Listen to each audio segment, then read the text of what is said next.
I always knew silence could be dangerous, but I never imagined it would become my greatest weapon, the night.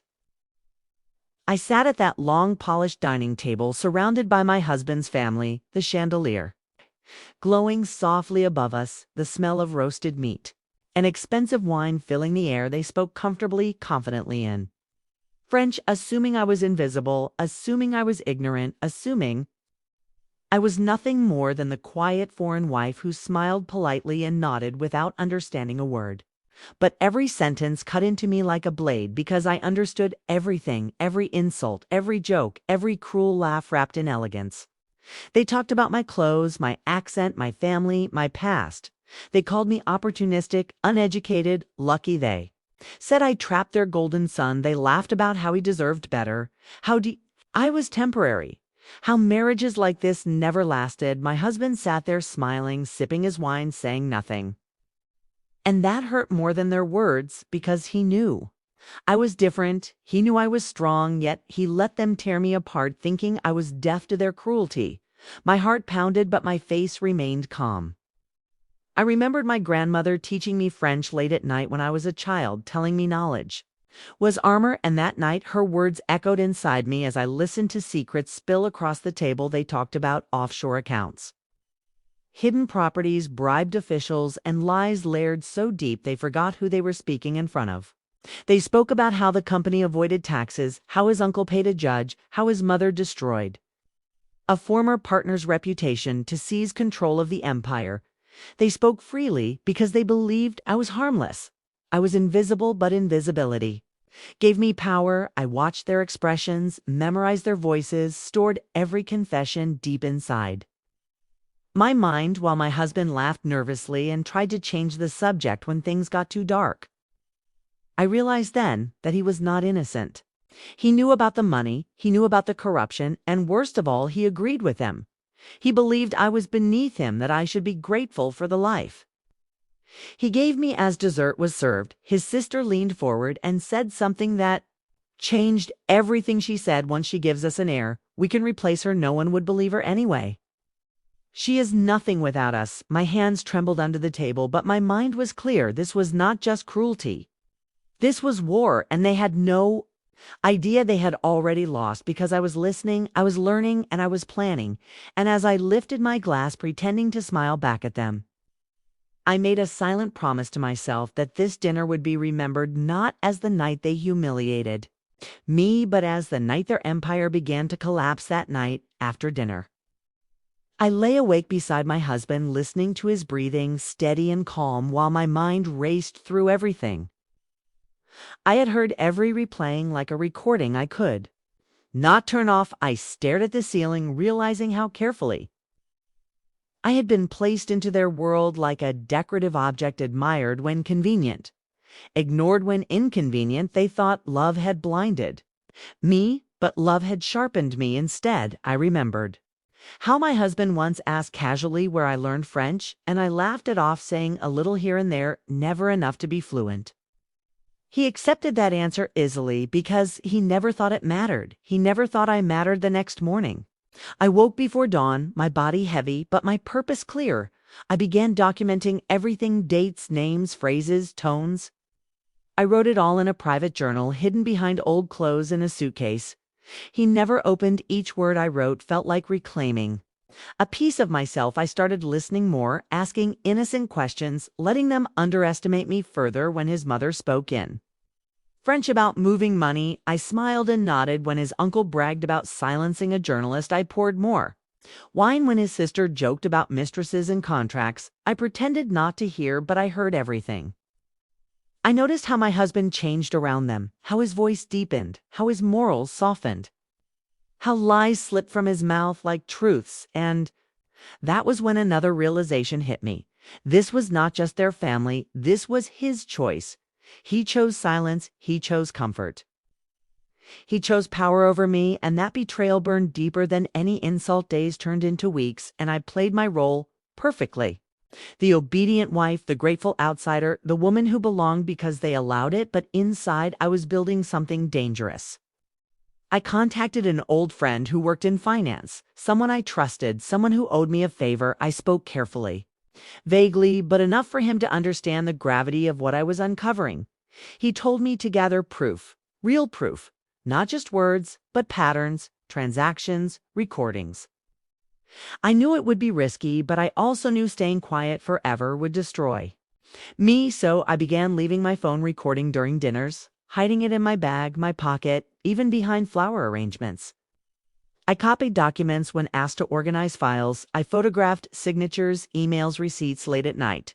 I transferred everything into encrypted folders, naming them harmless things like recipes and travel plans.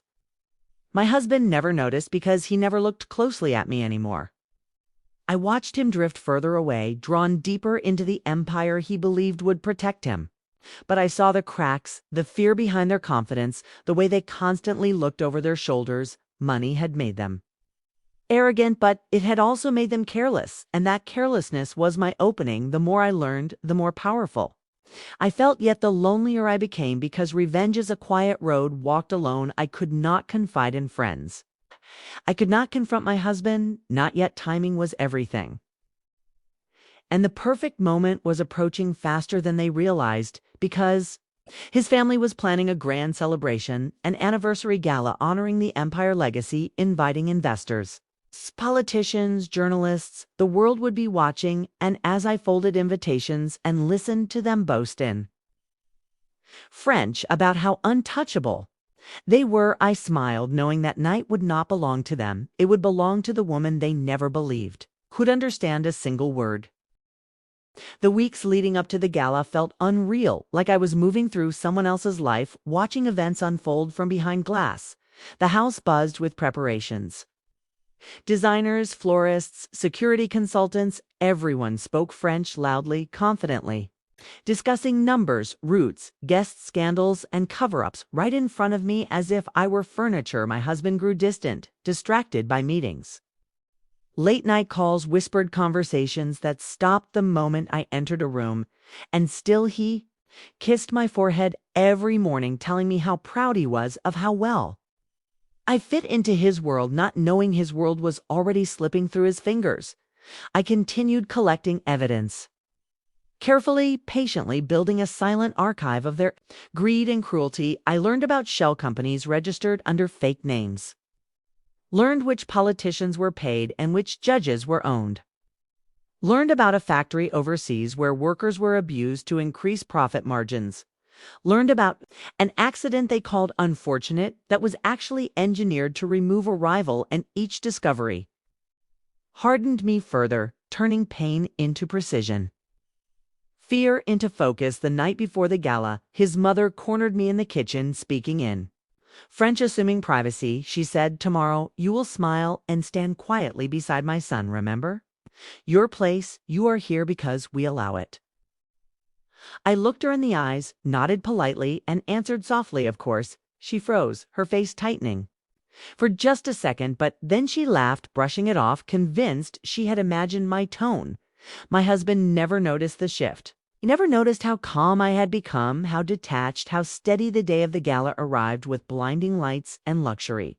The venue glittered with crystal and gold, photographers shouting names, guests sipping champagne, unaware they were walking into history. I wore a simple, elegant dress, nothing flashy, nothing loud, because power does not need decoration. As we entered the hall, I felt strangely peaceful. Every document, every recording, every truth was already scheduled, already delivered to the right people. Journalists, regulators, financial watchdogs, all timed to release during the main speech, all unstoppable. My husband squeezed my hand, whispering how beautiful I looked, and for a brief moment, I mourned the man.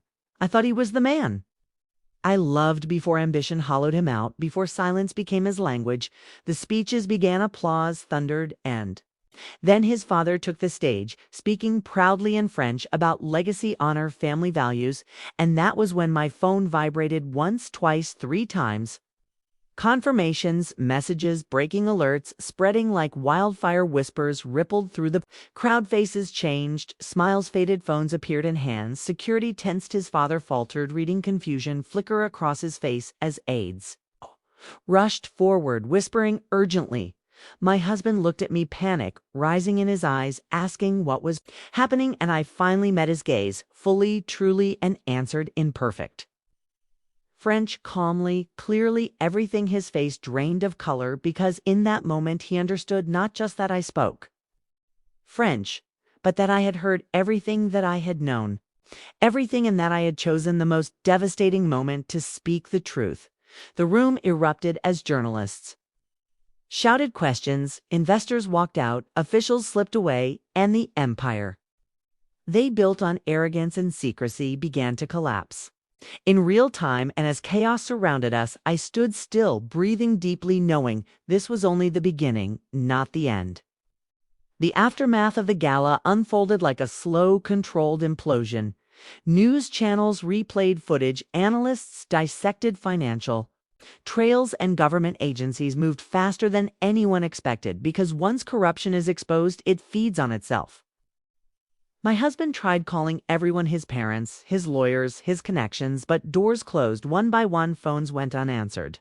Names that once commanded respect now triggered fear. We returned home in silence.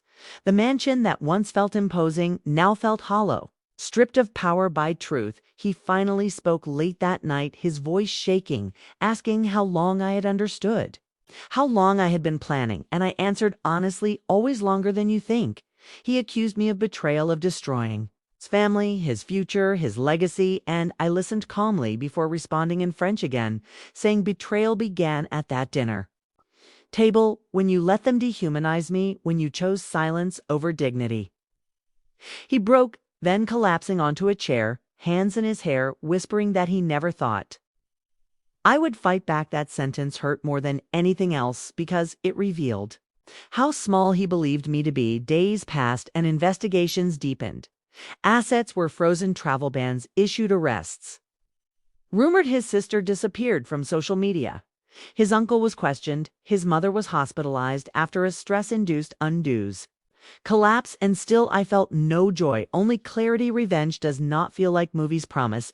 It feels like relief, like setting down a weight you have carried too long. Lawyers contacted me, journalists requested interviews, but I declined them all. Power did not need a microphone. My husband begged, then apologized, then blamed, then went silent. When he realized there was nothing left to negotiate, the empire had been built on lies, and lies cannot survive daylight. He asked if there was any way to fix us, any way back, and I looked at the man in front of me, stripped of wealth, status, certainty, and saw the truth clearly.